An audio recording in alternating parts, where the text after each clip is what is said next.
guys, from the hardwood to the pitch. It's senior night at Napoleon, hosting Southview, and the Cougars wasted no time finding the back of the net. London Onzanik cuts back and lets it fly as it was 1-0 Southview just 3 minutes in. Now, not long after that, Riley Shinover has a breakaway look. Wildcats keeper Jillian Richard comes out to meet her, but Shinover still slips it past. The Cougars ahead 2-0 at the halftime break. Then midway through the second half, Shinover is awarded a penalty kick, but this time Richard guesses right and makes the save to keep the deficit at 2-0, and that's how the score would stay, as the Wildcats just really unable to get quality looks as Southview controlled possession.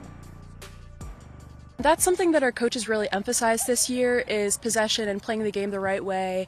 And we have a great group of girls. They're all super talented young players, so they just came in naturally with the ability to possess the ball and move it around, and we have pretty good chemistry considering how new a lot of the team is. We'll definitely have a lot of energy going into that, and we're just going to work on tuning up some of our touches and some of our possession and little things like that, just so that going in we're sharp on turf because we're used to playing on grass.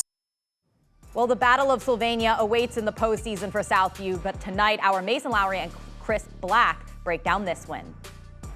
Well, this one maybe didn't quite hit the goal-scoring heights of the first time these two teams played. 10 goals scored on that one, Southview winning 7-3. But the Cougars will settle, I'm sure, for a 2-0 win in which they were in complete control, really, for 80 minutes. Yeah, at the end of the day, what you want to come out, you want to play well, keep getting better. Right before the tournament, winning does help because it gives you that extra confidence going into that postseason as it is. But they've got to be happy with the result. Obviously, they have some stuff to look at, try to get a little better. But also great, they played on turf today, and they'll play at turf in the tournament. So that's also a good experience for them. Yeah, it's been neat to watch this very young Southview team improve over the course of the season. They start 7 underclassmen. They've only got 3 seniors in the program, and yet they've done a great job of establishing that attractive possession-based style. Helps when you have a leader like Maddie Thompson. Yeah, it does. I mean, certainly there could be a void when so many seniors do leave, especially the talent that they did graduate, but that's when people step up, right? You got to fill that void, and Maddie and some of the other 2 seniors stepped into it, and really it's a long-term. It's a long-term process. It's not just about what they do for this year, it's what they leave behind with the rest of the kids and how they step up in the next year after the leadership from this group. Well, you mentioned them playing on turf in the tournament. Yeah, just a little crosstown rivalry matchup. Southview at Northview for the right to advance to districts.